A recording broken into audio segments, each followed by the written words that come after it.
Alors aujourd'hui, je vais vous présenter un petit outil qu'on a reçu il n'y a pas hyper longtemps, un petit laser qui nous a déjà bien aidé par rapport au travail qu'on peut faire à la ruine. De la marque LastGo. Celui-ci marche sur batterie, donc il y en a une qui est déjà dans le laser et une qui est à disposition à côté. Les batteries se rechargent indépendamment avec le câble associé. Donc le petit laser en lui-même, facile à mettre en marche, arrêt marche. Il est sur 3 niveaux, un horizontal et 2 verticaux perpendiculaires l'un à l'autre. Donc 2 modes de fonctionnement. Le premier, laser avec les faisceaux verrouillés. Donc si on donne un angle au laser, les faisceaux lumineux, eux, gardent le même angle. Deuxième mode de fonctionnement, en activant le petit bouton sur le côté là, il est sur de l'auto-nivellation. Si on va le mettre sur une surface qui n'est pas plane, donc les faisceaux lumineux, eux, s'adaptent et s'auto-nivellent, c'est-à-dire qu'ils sont de niveau, sauf quand ils clignotent, ça veut dire qu'il n'est pas de niveau. Après, on peut se contenter également de un ou plusieurs faisceaux lumineux, on n'est pas obligé de tous les activer en même temps, donc pour ça, on rappuie à chaque fois sur le bouton marche-arrêt.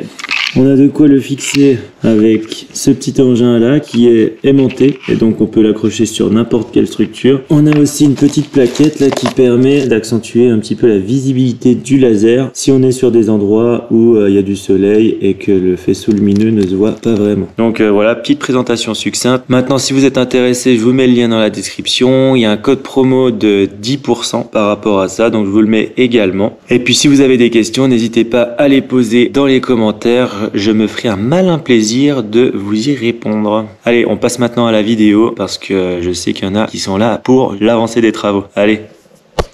Bon, vu qu'on a reçu nos menuiseries et qu'il pleut à foison et qu'on peut pas travailler sur le toit, on va essayer de les dégnapper puis de les monter dans l'appart pour que le chef il puisse commencer à les poser. Parce que ouais, c'est ça son vrai métier au chef. Vu que l'objectif c'est hors d'eau, hors d'air avant l'hiver, ça va être une des choses qu'on aura à faire d'ici peu. Bon, pour la couleur, du coup, pour information, c'est du RAL 9007. Toutes les portes et les fenêtres de l'ensemble de la baraque auront cette couleur.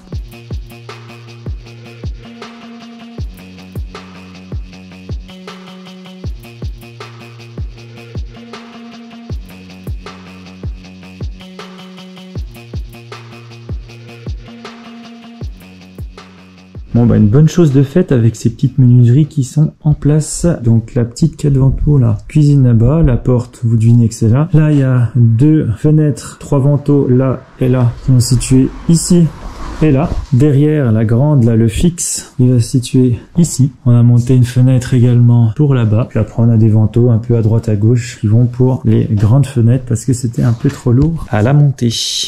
Allez, on repart sur une journée magnifique. Et hier, j'ai oublié de vous montrer un petit truc aussi sur lequel le chef a avancé. Les seuils de porte. Et le seuil de porte-fenêtre également, juste là. La hauteur de notre seuil, là, ça va être la hauteur du sol fini. Là, ça va nous permettre de pouvoir poser nos menuiseries. On va pouvoir enfin voir les clés de l'appartement. Ça va être incroyable. Même si on pourra encore passer par la fenêtre. Donc ça sert pas à grand chose. Mais au moins, ce sera une belle étape. Et ça, c'est pas à négliger.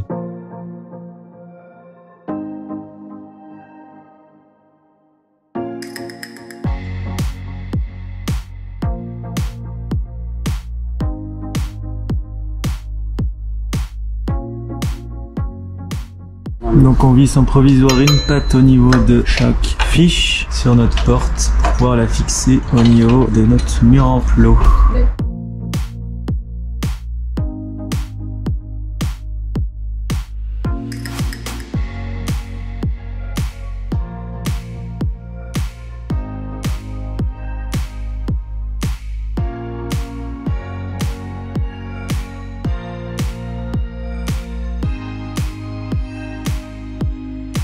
Compris bande pour l'étanchéité à l'air.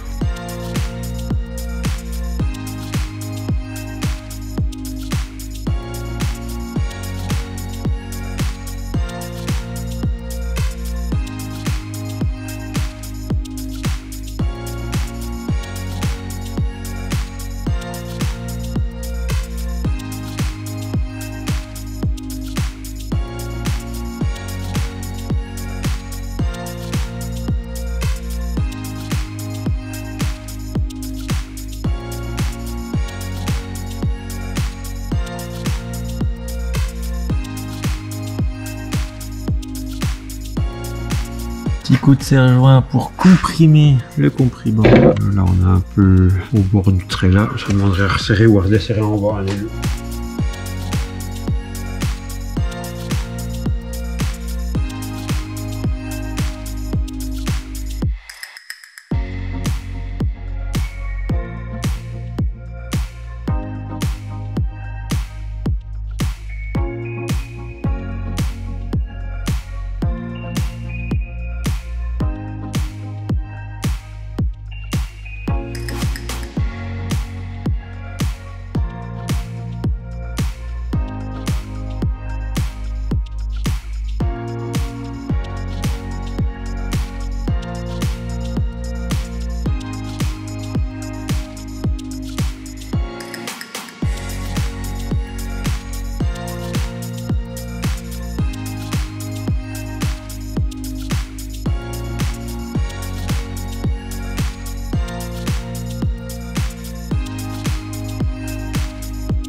Première menuiserie de mise en place. Donc pour la pose, comme on a pu voir ensemble, la première étape c'est d'abord quand même le gros boulot du chef là, le seuil pour que celle-ci puisse reposer assez par rapport à son épaisseur. L'épaisseur de la porte là, elle se choisit en fonction de l'isolation qu'on va mettre pour que le placo il arrive juste derrière l'encoche là. Donc nous on a choisi de mettre 100 mm de laine de verre parce qu'on aura également une isolation par l'extérieur. Donc pas besoin d'avoir plus. Seconde étape, c'est de mettre les pattes sur cette porte. Du coup on a choisi 1,5 m à chacune des fiches là pour que ce soit assez solidement fixé sur toute la hauteur. Étape d'après, ça va être de la présenter contre notre mur en plot pour pouvoir faire des trous au perfo et puis mettre des petites chevilles à l'intérieur. Quatrième étape, la compribande pour l'étanchéité à l'air. Et puis après, la repositionner pour fixer avec les vraies vis qui vont dans les chevilles. Et là, on voit qu'on a des belles vis avec une belle tête ronde pour que ça prenne bien notre patte et que ça sert bien à ce niveau-là. On aura l'occasion de vous montrer un petit peu également en rénovation. Là, c'est uniquement pour le neuf, ce type de fixation avec des grandes pattes d'ours là. Et donc, le plus long après, c'est de mettre les vantaux. Donc là, on a deux vantaux, un semi-fixe et puis la porte finalement. Puis après, c'est de se régler. En gros, il faut l'aplomb vertical comme ça, l'aplomb vertical comme ça, et puis après qu'on soit de niveau. Donc si déjà on a un seuil de niveau, on est déjà impeccable. L'aplomb comme ça, on va le voir ici par rapport à notre compribande. Donc si on a à peu près le même écart au-dessus et en dessous, c'est qu'on est pas mal. Mais il vaut mieux affiner quand même avec un petit coup de niveau. Et puis pour finir, l'aplomb de gauche à droite, ça on peut le régler. Là, notre grosse porte était à peine plus haute que la petite ici qui était à peine plus basse. Donc il fallait soit pousser le haut du cadre un petit peu à gauche, soit pousser le bas du cadre un petit peu à droite pour retrouver la continuité entre les deux. Donc soit on se laisse fixer en haut et puis on pousse le bas, soit on se laisse fixer en bas et on pousse le haut. Et puis après, des coups de niveau pour bien vérifier. Et puis à la fin, ça donne une petite porte qui va bien. Bon, c'est une poignée provisoire, hein. Mais elle se ferme bien et on pense à bien remonter la poignée pour pouvoir fermer et être en sécurité hors d'eau, hors d'air. Non, je déconne, c'est la première. Pour la porte-fenêtre, on va procéder exactement de la même façon. Les pattes sont déjà mises. Là, on en a mis 5 pour que ça se tienne. Donc, on va la présenter, pré-percer, enfiler les chevillettes et puis passer aux étapes suivantes.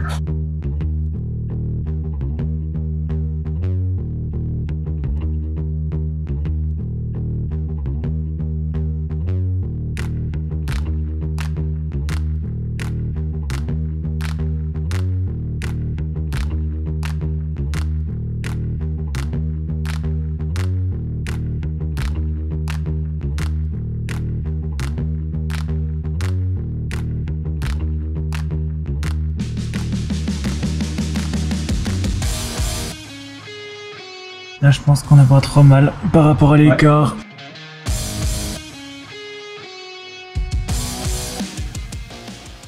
Bon bah le cadre est posé, on va pouvoir aller chercher les deux vantaux pour se régler. Et là bah on s'est gouré dans les mesures de la porte-fenêtre, c'est un peu dommage. Non je rigole, c'est la place du volet roulant un peu plus tard. Donc là pour la porte-fenêtre un peu différent, on met un éventail pour voir la marge d'erreur qu'on a pour l'aplomb. Et là on voit qu'on en a une sacrée, 2 cm au-dessus, 0 en bas. Donc le cadre au-dessus, il va revenir un petit peu à gauche ou alors en bas, un petit peu à droite, suivant comment il est centré par rapport à l'ouverture.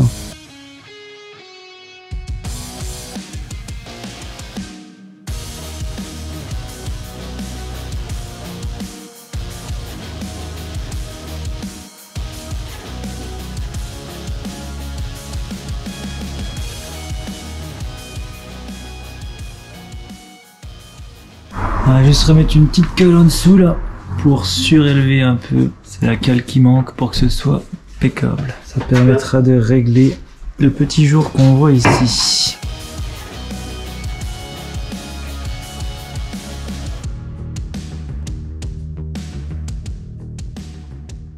S'il y a un écart un peu plus grand au-dessus qu'en bas, il y a une autre possibilité aussi pour se régler. C'est en bas de chaque vantaux, il y a un petit truc pour régler là, pour faire basculer un petit peu vers la droite ou vers la gauche en fonction de où l'écart est le plus grand. Donc pareil, pour qu'il y ait le parallélisme parfait entre le cadre et le vantaux, là on l'avait pas forcément parce qu'il était un petit peu en U inversé comme ça, notre cadre.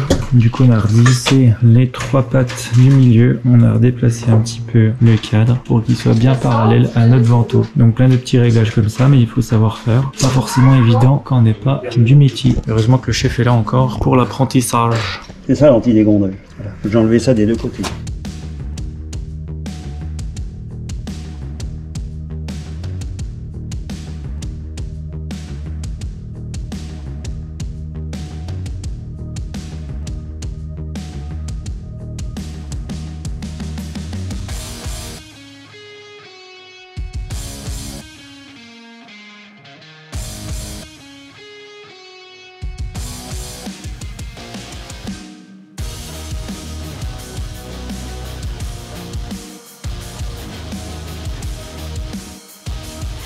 Le boui-boui par-dessus. Comme ça, on peut les pousser les unes contre les autres. Voilà. Bon, on va mettre la poignée sur la grande maintenant. La belle poignée à 400 balles.